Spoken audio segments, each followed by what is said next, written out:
चुनावी सरगर्मी आप देख रहे होंगे किस तरह से बढ़ रही है।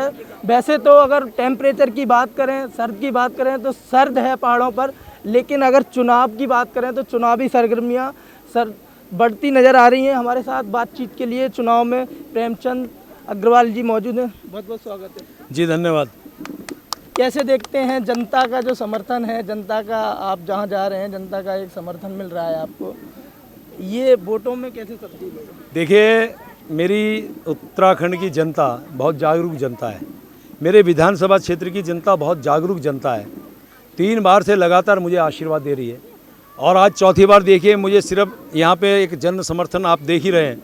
मैं सिर्फ एक मिलने के लिए आया और सैकड़ों की संख्या में लोग मेरे को यहाँ पर एक जगह बैठ के मुझे आशीर्वाद दे रहे हैं। इससे आप एक कल्पना करिए, एक छोटे से क्षेत्र में इतने लोग यहाँ पे उपस्थित हैं और वो भी ठंड के जैसा आपने कहा, तो मैं तो अपनी जनता का बारंबार धन्यवाद कर रहा हूँ। और मुझे तो ऐसा लगता है कि इस बार फिर जो मिथक हमारा बना था कि हमारे यहाँ एक बार वो एक बार उसकी सरकार, लेकिन मिथक टूटेगा और भारतीय जनता पार्टी की सरकार बनेगी। ये जो सीट है ऋषिकेश विधानसभा की, ये पार्टी की झोली में जाएगी। अगर मैं आपके कार्यकाल से पिछली की बात की जाए तो ऋषिकेश कहीं ना कहीं बहुत मूलभूत जो सुविधाएं होती थी उनसे अछूता माना जाता था। जो जनता की ज़रूरतें होती हैं, सड़क, पानी, बिजली, जो चीज़ें होती थी वो पूरी तरह से नहीं थी। वो आपने जनता को समर्पित किया है, देखा है। लेकिन क्या लगता है कि कौन से ऐसे आपके जहन में और भी विकास कार्य वाले मुद्दे हैं जिनको आपको लगता है जनता अगर फिर से आपको समर्थन देने जा रही है या समर्थन प्यार देती है तो उनको ज़्यादा आपका दृष्टि? देखिए, मैं ये तो कहने को तैयार नहीं हूँ कि मैंने 100% सारे काम कर दिए 15 साल में रहने के बावजूद, लेकिन ये भी मैं कह सकता हूँ कि अधिकांश सड़कों का जाल मेरे इस विधानसभा क्षेत्र में बिछा है। बिजली की समस्या आप देखिए कि हमारे यहाँ लो वोल्टेज थी। हमारे यहाँ खंबे ऐसे थे कि गल जाते थे, चाहे वो खंबे लोहे के थे या लकड़ी के थे। आज एक भी खंबा ऐसा नहीं है जो कोई गलने की स्थिति में हो। अनेकों खंबे इस दौरान बनाए, इस्टेब्लिश किए गए हैं। इस ट्रांसफार्मर सैकड़ों की तादाद में इस दौरान लगे हैं। मैं सिर्फ इस 5 साल की बात कर रहा हूँ। और आज बंचिंग केबल हमारे जो तारों की है उसको 180 किलोमीटर हम लोगों ने बिछवाया है। और जैसे बारिश हवा चलती थी तो लाइट चली जाती थी, लेकिन आज ऐसी स्थिति नहीं है। उसके साथ साथ मेरे गांव की बाढ़ की समस्या, उसका नियंत्रण हुआ है। बाघ की समस्या, उस पर हम लोगों ने काम किया है। हमारे यहाँ पे चाहे संजय झील हो, पर्यटन दृष्टि से उस पर काम हुआ है। त्रिवेणी घाट की मैं बात करूं, जो पहले वीराना पड़ा रहता था, आज उसमें कम से कम 20 करोड़ की लागत से इस 15 साल में मैंने काम करके एक जो गंगा जी का और कहें ऋषिकेश की हृदय स्थली, उसको जीर्णोद्धार करने का काम किया है। मैरिन ड्राइव बनाने का काम किया है, गंगा को शुद्ध करने का काम किया है। उसके साथ साथ मैं कहूँ कि मेरे यहाँ श्रीदेव सुमन विश्वविद्यालय, जो हमारा एक महाविद्यालय, उसमें एडमिशन की प्रॉब्लम थी, उसको इसका यहाँ का कैंपस बनाने का काम किया है। छिद्दरवाला में राजकीय इंटर कॉलेज, जो ग्रामीणों के लिए सिर्फ एक सामान्य स्कूल था, उसको उत्कृष्ट अटल विश्वविद्यालय बनाया है, जिसमें बच्चे अब अंग्रेजी माध्यम से वहाँ पढ़ाई कर सकेंगे। शिक्षा के क्षेत्र में अनेकों विद्यालयों में फर्नीचर और लैब इस प्रकार का निर्माण करने का इस दौरान काम किया गया है। चिकित्सा की यदि मैं बात करूँ तो मैं बहुत सौभाग्यशाली हूँ कि अभी जब कोविड गया, अब आप देखिए कि मेरे पूरे उत्तराखंड में 2 DRDO के माध्यम से एक हॉस्पिटल्स बने। उनमें एक मेरे इसी बगल में यहाँ IDPL में ऋषिकेश में बना है 500 बेड का। आज भगवान की कृपा से कोरोना बहुत ज़्यादा नहीं है, लेकिन अभी इस्टेब्लिश है वो जो चिकित्सालय अभी भी रन कर रहा है। वहाँ का खर्चा यानी बिजली, पानी, वहाँ का जो स्टाफ, उसका खर्चा सरकार वहन कर रही है। मरीज एक नहीं है पिछले 6 महीने से, 8 महीने से, लेकिन हम वहन कर रहे हैं। मेरे यहाँ जो चिकित्सालय था वहाँ चिकित्सक को ही कमी थी, आज पूरी है।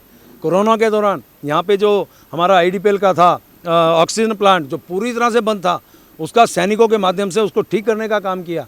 4 एम्बुलेंसेज मेरे द्वारा दी गई, एक सरकारी हॉस्पिटल में, एक निर्मल हॉस्पिटल में, 2 मेरे एम्स में।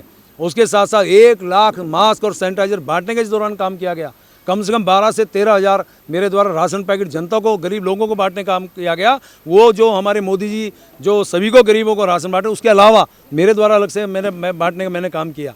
इस प्रकार से अनेकों मेरे जो लोगों को जो लाभार्थी थे उनको लगभग 12-13 हज़ार लोगों को मैंने 5-5 हज़ार रुपये की राशि अपने अध्यक्ष विधानसभा कोष से देने का मैंने काम किया, जबकि मैं पूरे उत्तराखंड में बांटता रहा। उसके बावजूद उसी प्रकार से जो हमारे गाँव में आप जाके देखिए, खाली एक सड़क का PWD से नहीं, मेरी विधायक निधि अलग, मेरी जिला योजना अलग, मेरे जो किसी भी विभाग से, यानी कि मुझे ग्राम्य विकास से लेनी हो तो, MDD से लेनी हो तो, और यदि मुझे केंद्र की सहायता से बनवानी हो 13 करोड़ से, वो ऐसा पूरी तरह से जनता के बीच में आज काम हुआ है। आज तो मैं बड़े गर्व के साथ कहता हूं कि जनता मेरे विकास पे वोट दे रही है, मेरी छवि पे वोट दे रही है, माननीय नरेंद्र मोदी के नाम पे वोट दे रही है, मेरी धामी सरकार के नाम पे वोट दे रही है, 5 लाख रुपए फ्री में जो हम लोग चिकित्सा का काम किया उस पर वोट दे रही है। जिन लोगों को कोरोना में जो हमारे लोग चले गए थे, उन बच्चों को 3-3 हज़ार रुपये जब तक वो 21 साल के नहीं हो जाते, उनके नाम पे हमें वोट मिल रहा है। जो कांग्रेस आज कहीं दिख ही नहीं रही है, जिन्होंने ना कोरोना में दिखाई दे ना उससे पहले दिखाई दे,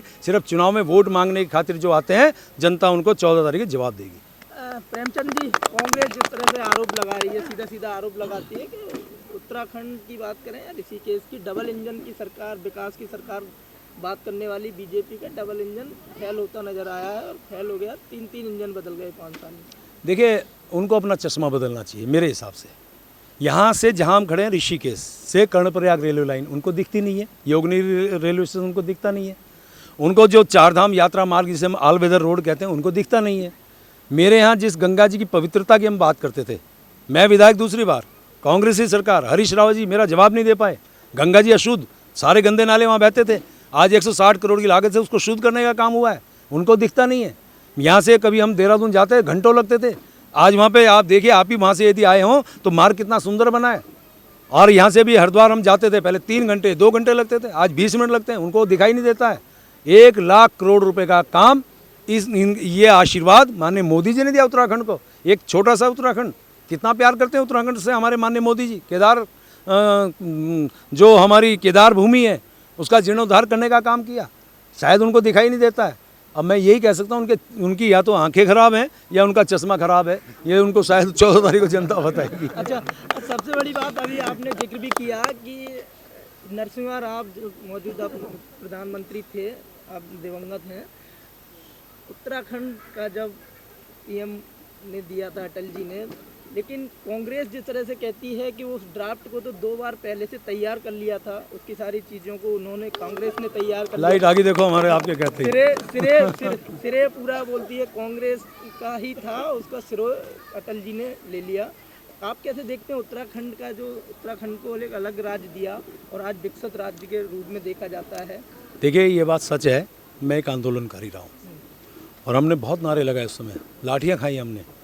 मैं मसूरी में जो कांड हुआ जिसमें 7 लोग शहीद हुए थे, और उस समय मुलायम सिंह यादव जी की सरकार थी, उसको सपोर्ट कौन कर रहा था उस समय? कांग्रेस पार्टी, कांग्रेस ही तो, आप समझ रहे हैं ना। और मुजफ्फरनगर कांड हुआ, समाजवादी पार्टी की सरकार, सपोर्ट कौन कर रहा था? कांग्रेस। खटीमा कांड, रामपुर तिराया, और ये रामपुर तिराया में दिल्ली जब वो रैली थी, वहाँ से सबसे पहले लौटने वाला व्यक्ति प्रेमचंद अग्रवाल था, ट्रक में बैठ के आया था, कल्पना नहीं कर सकता था कोई व्यक्ति। और वहाँ पे जब नारा भी हमने दिया था कि आज दो अभी दो, उत्तराखंड राज्य दो, चाहे जो मजबूरी हो, मांग हमारी पूरी हो। और नरसिम्हा राव जी, जिनको हम मौनी बाबा के रूप में हमने हमारे उत्तराखंड वासियों ने एक नारा दिया था, ये कहा था कि उन्होंने एक नारा दिया था कि असली दोषी कौन है, जो दिल्ली में मौन है। तो उन्होंने कब दिया भाई उत्तराखंड?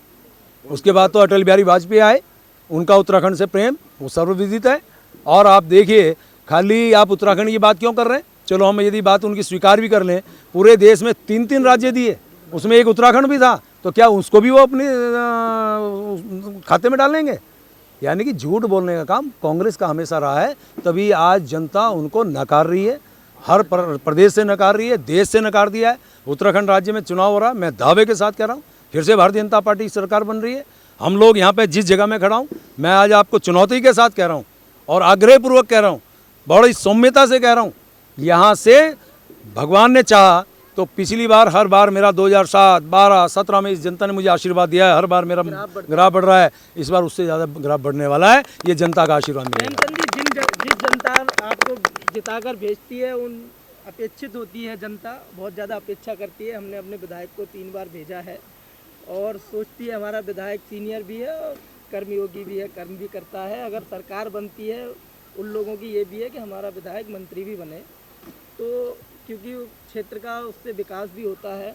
कैसे देखते हैं अगर ये सारी चीज़ें होती हैं, किसी विकास के लिए मंत्री होना जरूरी है, एक अच्छा विधायक होता है तभी कार्य? देखिए, मेरे लिए एक बहुत सौभाग्य की बात है, इस बार जब टिकट घोषित हो रहा था तो आज से पहले मैं 3 बार चुनाव लड़ा हूँ। मेरा पहली सूची में नाम कभी नहीं आया, हमेशा दूसरी या तीसरी सूची में नाम आया। इस बार हाँ, अटकलें भी जारी रहती थी, आप जानते हैं। इस बार पहली सूची में आया। और साथ में आपको एक और बढ़िया बात बता रहा हूँ कि मेरा राष्ट्रीय नेतृत्व जब प्रत्याशियों की घोषणा कर रहा था, उन्होंने घोषणा करते हुए 5 राज्यों में उन्होंने प्रत्याशियों की घोषणा की है। सामान्य तौर पे हमारा राष्ट्रीय नेतृत्व सिर्फ नाम और सीट का नाम बोलता है और उसके आगे बढ़ता है, क्योंकि उन्होंने बहुत सारे काम करने होते हैं। लेकिन जब इस सीट पे बारी आई, उनके शब्द दोहराना चाहता हूँ। उन्होंने कहा ऋषिकेश विधानसभा क्षेत्र से जो वर्तमान में विधानसभा अध्यक्ष हैं स्पीकर महोदय, जो सरल और बहुत सज्जन हैं, अब आप शब्दों में जाना, जो सरल और बहुत सज्जन हैं, प्रेमचंद अग्रवाल, उनको भारतीय जनता पार्टी का प्रत्याशी बनाया जाता है। राष्ट्रीय चैनल पे एक राष्ट्रीय नेतृत्व बोल रहा है, तो इतना बड़ा भरोसा है मेरे लिए, ये बहुत है।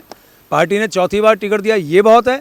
पार्टी ने मुझे अध्यक्ष विधानसभा बनाया, मेरे जैसे छोटे से कार्यकर्ता को, एक छोटे सामान्य से कार्यकर्ता को, एक गांव के कार्यकर्ता को, एक सामान्य से एक परिवार से आने वाले व्यक्ति को, यदि अध्यक्ष विधानसभा जैसे, यानी कि लोकतंत्र का सबसे बड़ा मंदिर विधानसभा, जिसकी लड़ाई आज हम लड़ रहे हैं, उसका सर्वोच्च पद पे, पीठ पे मुझे बैठाया, तो ये गरिमामयी पद, जो सम्मानजनक पद मुझे बैठाया, तो मेरे लिए तो बहुत गौरव की बात है। और चौथी बार जो भी निर्णय हमारी पार्टी करेगी वो स्वीकार करेंगे। मेरा अंतिम सवाल आपसे, कुछ लोगों का मानना है, और जैसे कि देखते भी हैं, आपने 15 साल का सफ़र तय किया है, लोगों का कुछ दिनों में ही कुछ कारनामे ऐसे हो जाते हैं जिनके लिए जनता काले। आपने 15 साल का ये सफ़र, ऐसा सफ़र तय किया है जिस पे निर्भीक और निष्पक्ष और किसी तरह का कोई बेदाग है। कैसे देखते हैं ये छवि बना पाना और इससे बच पाना कितना मुश्किल है? क्योंकि कभी कभी होता है, जो नेता होता है उसको बहुत सारे ऐसे चीज़ें होती हैं, दाग लग जाते हैं जिनको खुद भी पता नहीं होता है किसी चीज़ों में जाके। सामान्य तौर पे राजनीति को काजल की कोठरी के समान माना जाता है, जब वो बाहर निकलता है कहीं ना कहीं उस पर दाग लगता है। लेकिन पिछले 40 साल से मैं राजनीति में हूँ। मेरा परिवार संघ परिवार है, संघ पृष्ठभूमि से मैं आता हूँ। मैं संस्कारवान परिवार से आता हूँ। यदि मेरी पृष्ठभूमि संघ की है तो आप कल्पना कर सकते हैं मैं किस विचारधारा से हूँ। तो हमने तो सीखा है कि देश पहले, पार्टी बाद में और मैं लास्ट में। Nation first, party second, self last. हम उस सिद्धांतों पे जब चलते हैं तो हमारे सामने पहले देश आता है, उसके बाद हमारी जनता यानी हमारी पार्टी आती है, उसके बाद मैं आता हूँ। और मैं 15 साल से जिस जनता ने मुझे इतना आशीर्वाद दिया, प्यार दिया, स्नेह दिया, और आज मैं प्रत्याशी के रूप में, सिर्फ 5 दिन बचे हैं चुनाव के, मैं जब जनता के भी बोलता हूँ कि बताइए मेरे पे क्या आरोप है, कोई भ्रष्टाचार का आरोप है, कोई व्यभिचार का आरोप है, कोई ज़मीन कब्जाने का आरोप है, कोई किसी भू माफिया के साथ मेरे कोई संबंध है, शराब माफिया के कोई संबंध है, मेरे छोड़े मेरे परिवार के किसी सदस्य के संबंध है, तो जनता की आवाज़ आ जाती है नहीं। तो ये मेरे लिए बहुत बड़ी बात है। और यदि ये मैंने किया है तो मैं सीधा बोलूँ, यही मेरी संपत्ति है, यही मेरी संपत्ति है। और निश्चित रूप से चौथी बार जो जनता मुझे आशीर्वाद दे रही है, मेरी पार्टी के नाते, मेरे माननीय मोदी जी के नाते, कहीं ना कहीं मेरी ये छवि भी काम कर रही है। और मुझे अच्छा लगता है कि यदि मैं किसी के घर पे जाता हूँ, वो पहले से मेरे लिए बना देता है कैसा मैं खाना पसंद करता हूँ, कैसे मैं, शायद कोई दिन जाता होगा जिस दिन मैं घर पे भोजन करता हूँ, मैं तो लोगों के घर में भोजन करता हूँ, चाहे उनके घर में बैठता हूँ, दुख सुख में मैं शामिल होता हूँ। मैं ये नहीं समझता ये कौन सी जाति कौन से धर्म का है, ये गरीब है कि अमीर है, मैं तो सभी के घर में उसी तरह से जाता हूँ। मुझे लगता नहीं कि शायद कोई, यदि मुझे सूचना है कहीं से कोई घटना हो जाए, वैसी घटना हो जाए, सबसे पहले पहुंचता हूं। मैं आज का उदाहरण दे रहा हूं। अभी मैं रायवाला से इधर से आ रहा था और जब मैं रास्ते में देखा हूं कि डेड बॉडी पड़ी है और वो भी बिल्कुल खाई में, और मैंने एक्सीडेंट में, अभी आपकी शायद जानकारी मिली होगी, और मैं वहाँ उतरता हूँ उन पत्थरों के ऊपर, और बल्कि भगवान ने बचा दिया, मैं उस दिन लड़क गया था मैं भी, और उसकी डेड बॉडी पड़ी है। मैं उसको देखने, वो जो बैरिकेडिंग उसको टाप के जा रहा हूँ, क्योंकि मैंने कहा घूम के आऊँगा तो मुझे टाइम लगेगा, देख के आता हूँ कौन है। पूछा, एम्बुलेंस वहाँ खड़ी थी, 108 खड़ी थी। पुलिस वाले ने पूछा, एक पुलिस की महिला वहाँ कांस्टेबल या एसआई जो भी थी वो खड़ी थी। मैंने कहा भी कैसे आपने पहचान की, क्या है, कौन है व्यक्ति? उसी बीच में मेरे कार्यकर्ता आ जाते हैं जो मेरे साथ वहाँ पे राय वाला कार्यक्रम में थे। उन्होंने कहा साहब ये तो हमारी छिद्र वाले का कोई व्यक्ति है, उसके घर से अभी हम बात करके देखते हैं। तो यदि मैं किसी के देख के सामने मेरे सामने कोई घटना हो रही है, मैं नज़रअंदाज करके नहीं जा रहा हूँ, तो क्या आप इसे मेरे लिए अच्छे रूप में लेंगे कि खराब रूप में लेंगे? यही जनता, मेरा जो स्वभाव है, यही जो मेरा व्यवहार है, जनता इसको बहुत पसंद करती है। और वास्तव में सच तो यह है कि विधायक कोई बहुत बड़ा आदमी नहीं हो जाता, अध्यक्ष विधानसभा कोई बहुत बड़ा आदमी नहीं हो जाता। वो बनता ही जनता की दुख सुख के लिए, वो बनता ही विकास के लिए, वो बनता ही साफ स्वच्छ छवि के लिए। और यदि मैं उस प्रकार का व्यवहार कर रहा हूँ तो मैं इसके लिए भगवान का और माँ गंगे का आशीर्वाद मानता हूँ। हरीश रावत जी पूर्व मुख्यमंत्री हैं, उन्होंने एक बड़ा आरोप लगाया है कि जो बीजेपी की सरकार आई थी तो वो एक धर्म के एजेंडे, हिंदुत्व के एजेंडे को लेके सरकार आई थी, विकास का कोई एजेंडा नहीं था। उनका जो नवाज वाला वाक्य था कि नवाज के दिन छुट्टी करना, फ्राइडे के दिन छुट्टी करना, वो कहीं पे था नहीं, इन्होंने प्रोपगंडा बनाया उस तरह से। आप कैसे देखते हैं विकास कार्य की अगर बात करें, बॉक्सहाट है या ये? देखिए, यदि उन्होंने जुमे के लिए छुट्टी के लिए नहीं कहा तो अभी मुस्लिम यूनिवर्सिटी की बात किसने कही, बताइए? अब आप बताइए ना, ये अभी हाल में उठा मुद्दा है, ये तो कोई भाजपा का कार्यकर्ता नहीं बोला, ये तो कांग्रेस ही तुष्टीकरण की नीति बना कर रही है। और विकास की जहाँ तक बात है, यदि मेरे यहाँ पे मैं ये कह रहा हूँ कि ये मिथक टूट रहा है कि फिर भारतीय जनता पार्टी आ रही है, एक बार वो नहीं होगा, तो विकास के एजेंडे पे आ रही है। 1 लाख करोड़ रुपया माननीय मोदी जी ने इस हमारे राज्य को सौगात के रूप में दिया है, डबल इंजन की सरकार के रूप में दिया है। और मैं आपको बताना चाह रहा हूँ कि ये जो लोग हैं, अब आप देखिए एम्स की मैं बात कर रहा हूँ, अटल बिहारी वाजपेयी ने 6 एम्स बनाने की घोषणा की थी, एक मेरे उत्तराखंड के इस ऋषिकेश में घोषणा की थी। और उस समय सुषमा स्वराज जी हमारी केंद्रीय स्वास्थ्य मंत्री थी, वो यहाँ पे शिलान्यास करके गई, उस ईंट के ऊपर दूसरी ईंट कांग्रेस की 5 साल सरकार प्रदेश में रही, क्यों नहीं रख पाई? फिर हम लोग विधायक बने, यानी मैं विधायक बना 2007 में, हमने आंदोलन किया। और आपको आज एक रहस्य का भी पर्दाफाश करता हूँ, इस एम्स को कहीं और ले जाना चाह रहे थे, लेकिन हमारे आंदोलन का परिणाम ये निकला, ये कहीं नहीं ले जा पाए। ये विकास की बात करते हैं, इस एम्स को खोलने में जिनकी भूमिका नहीं, एक उदाहरण सिर्फ दे रहा हूँ। और आज मेरे इसी एम्स को हमने ऋषिकेश में स्थापित भी किया है, आज लाखों लोग उससे उपचार करा रहे हैं, हजारों हमारे कार्यकर्ता, हमारे जनता, हमारे युवा आज वहाँ पे नौकरी पा रहे हैं। क्या इनको ये विकास नहीं दिखता? कौन से विकास की बात कर रही है कांग्रेस? यदि विकास की बात करती, हरीश रावत जी विकास की बात करते, तो पिछली बार 2017 में 2-2 सीटों से नहीं हारते, और अब की बार उन्हें सीट नहीं बदलनी पड़ती।